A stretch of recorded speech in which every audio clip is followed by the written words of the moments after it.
Assalamualaikum warahmatullahi wabarakatuh. Selamat pagi, selamat siang, selamat sore, selamat malam. Saya Muhammad Dafa Fitrananda. Pada kesempatan kali ini saya akan membuat video tentang bisnis analisis dengan data analisis dari sudut pandang manajemen strategi.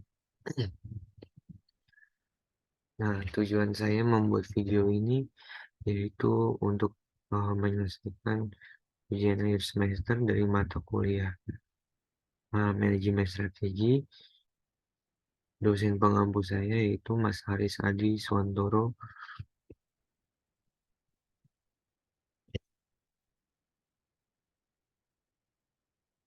Baik.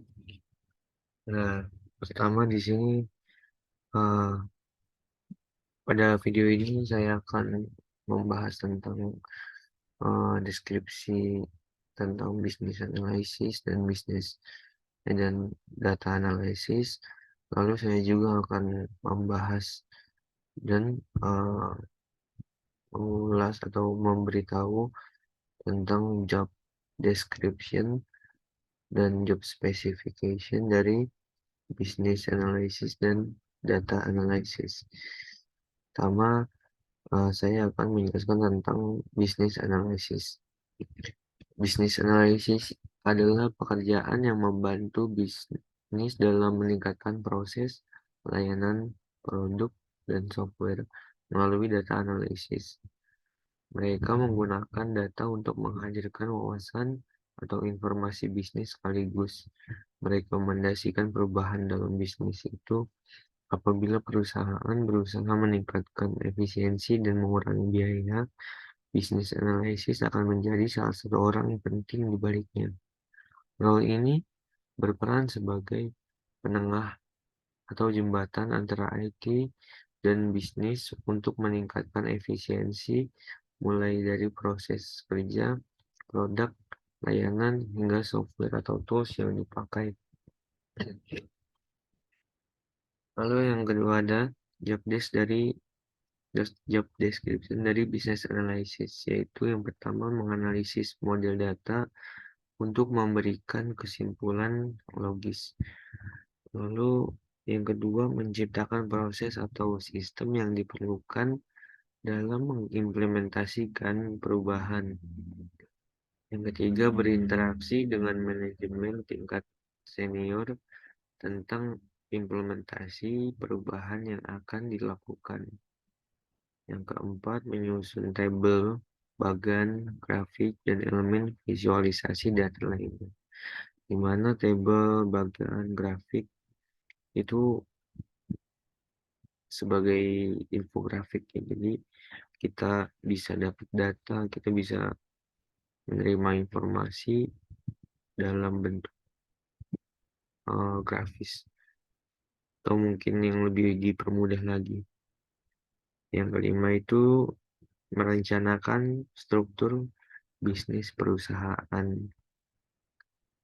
Nah, bisnis analisis inilah bisnis analisis ini yang akan merancang struktur bisnis perusahaan.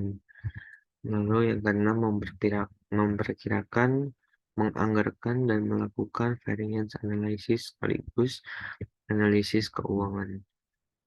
Selain data yang dianalisis, bisnis analisis juga dia melakukan variance analysis dan analisis keuangan juga setara sama ini namanya analisis biaya. Yang ketujuh ada menggunakan SQL dan Excel untuk menganalisis kumpulan data besar. Seperti yang kita tahu, SQL itu sebenarnya data apa ya, kayak semacam hal-hal yang ada di software gitu, programming gitu. Dan data Excel untuk menganalisis kumpulan data besar. Yang kedelapan ada mengidentifikasi dan memprioritaskan fungsi organisasi serta persyaratan teknis yang dibutuhkan. Lalu di sini ada job specification dari Business analysis. Nah, yang pertama itu ada uh, SQL dan uh, database ya.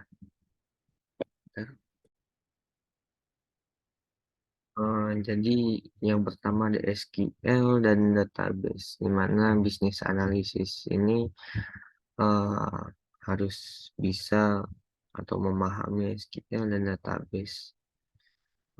Kenapa sih harus tahu tentang SQL dan database? Nah, SQL ini uh, dengan menggunakan SQL ini bisnis analisis dapat mengambil, mengakses, memanipulate, dan menganalisis data. Selain itu, SQL juga berguna untuk menyajikan visualisasi data kepada stakeholder, pada investor-investor, pada pemegang saham. Nah, nanti eh, setelah itu akan berhadapan dengan data terstruktur. Makanya eh, untuk menjadi bisnis analisis, pemahaman SQL dan database ini sangat diperlukan. Lalu job specification yang kedua yaitu memahami tujuan bisnis. Nah, namanya juga bisnis analisis ya kan, tentu harus paham tujuan bisnis. Kalau nggak paham berarti bukan bisnis analisis, berarti yang lain gitu. Ya, nah, eh, dalam melakukan pekerjaannya, bisnis analisis ini akan banyak bekerja untuk meningkatkan produksi, penjualan, sekaligus aliran pendapatan. Nah, makanya karena itu harus paham banget nih seluk-beluk bisnis dan pengetahuan domain dalam perusahaannya. Yang ketiga, programming language atau bahasa pemrograman. Harus paham betul bahasa pemrograman, seperti bahasa pemrograman ada apa tuh? Adanya Python, lagi C++. Nah, itu contoh-contoh bahasa yang harus tahu lah. Soalnya analisis ini berhubungan erat dengan data, dibutuhkan skill programming ini agar analisis data yang dilakukan bisa berjalan lebih cepat dan lebih baik. Jadi kita nggak perlu nunggu-nunggu orang lain. Enggaknya itu poin penting sih. Lalu yang keempat, pembuatan laporan dan dashboard.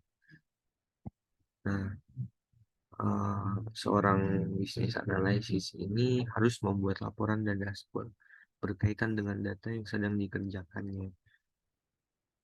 Untuk membuat laporan ini, uh, tools yang diperlukan itu contohnya seperti Tableau dan Power BI. Laporan yang dibuat oleh data analisis itu kemudian akan membantu organisasi atau perusahaan dalam mengambil keputusan bisnis yang tepat berbasis data. Selanjutnya, job spec-nya harus menguasai Microsoft Excel. Kenapa demikian? Karena mahir menggunakan Excel.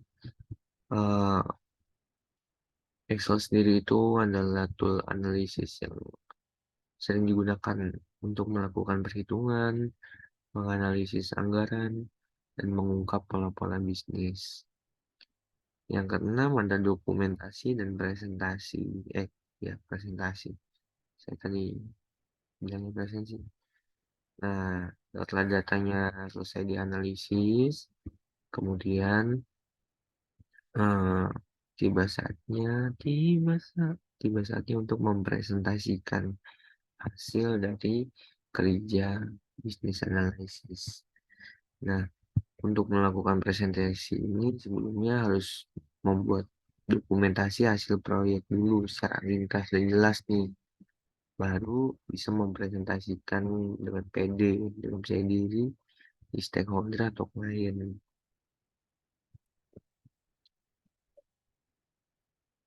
Nah, di sini ada job role atau mungkin lebih tepatnya alurnya ya, alur kerja dari business analysis.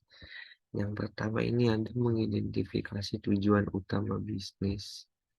Nah, menentukan tujuan utama ini merupakan fondasi yang harus dibangun ya. Soalnya akan apa ya, mempengaruhi langkah-langkah yang akan diambil. Yang kedua ada mengumpulkan informasi. Nah, sebelum memulai untuk analisis apapun, bisnis analisis ini harus mendapatkan cukup informasi, mulai dari tujuan utamanya apa, ruang lingkupnya apa, kebutuhan perusahaan, dan yang lainnya. Tujuannya apa? Tujuannya itu agar bisnis analisis bisa mempersiapkan proyek bisnis dengan matang dan memperjelas strategi di masa depan. Yang ketiga itu ada menentukan stakeholder. Stakeholder itu adalah pihak-pihak yang relevan dan berpengaruh terhadap bisnis. Sebelum mulai proyeknya, harus dilakukan identifikasi siapa aja yang jadi stakeholder utama. Dengan itu, efisiensi komunikasi dapat terjaga dan akan tahu prioritas utamanya. Lalu yang keempat ada menentukan ruang lingkup proyek. Eh, Bisa dibilang scope ya. Ruang lingkup proyeknya itu skopnya, ruang lingkup itu memberikan tim batasan dalam mengerjakan tugas-tugas penting sekaligus memandu proses analisis bisnis agar lebih terarah. Yang kelima, ada memberikan detail kualifikasi proyek.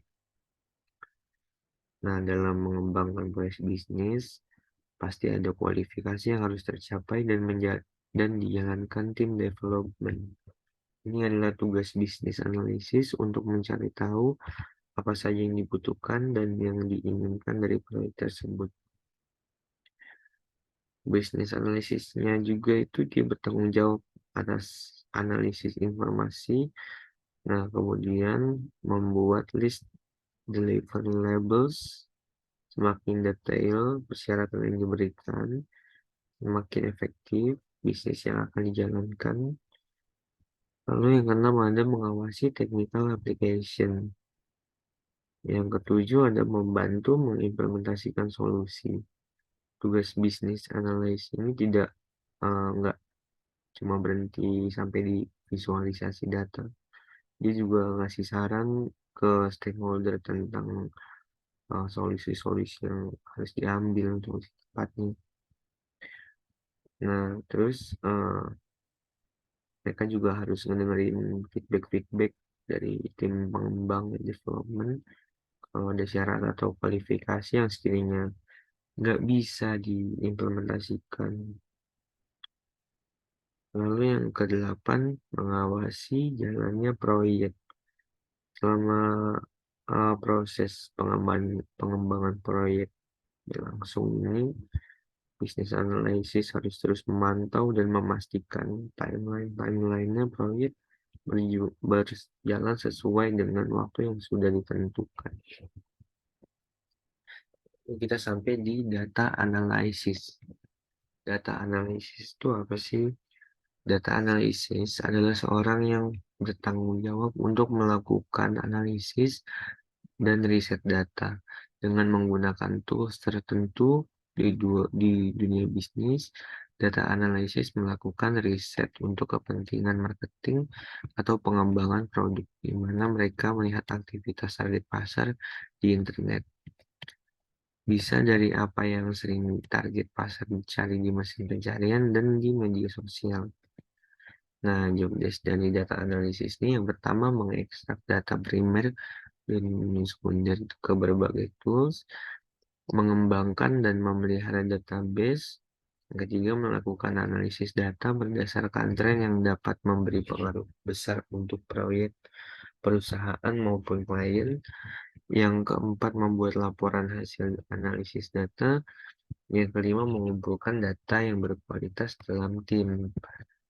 Selanjutnya ada job specification dari data analysis.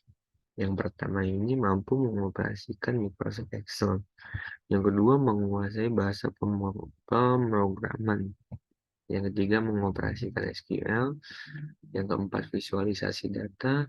Yang lima, machine learning. Yang keenam, statistika. Yang ketujuh, data warehousing. Yang kedelapan, kemampuan riset dan analisa data yang tajam. Yang kesembilan, membuat laporan. Lalu ada job role dari data analysis, di mana data analysis ini memiliki peran dalam perancangan dan pemeliharaan sistem data dan database. Nah, hal ini dilakukan supaya seorang data analisis mampu melaksanakan tugas utamanya dengan lancar. Maka seorang data analisis juga harus memiliki akses dalam sistem database. Selanjutnya, data analisis juga berkolaborasi dengan profesi lainnya di suatu perusahaan itu, seperti engineer, programmer, dan pengambilan keputusan dalam perusahaan. Seorang data analisis juga harus memiliki kerjasama tim yang baik yang untuk menunjang tugas dan tanggung jawabnya. Lalu hal terpenting lainnya itu memastikan pesan yang ingin disampaikan bisa dipahami secara utuh dengan para pengambil kebijakan. Jika sedikit saja ada makna yang meleset atau salah, maka akan berpengaruh dalam keputusan perusahaan ke depan. Sekian video dari saya, kurang lebihnya mohon maaf. Wassalamualaikum warahmatullahi wabarakatuh.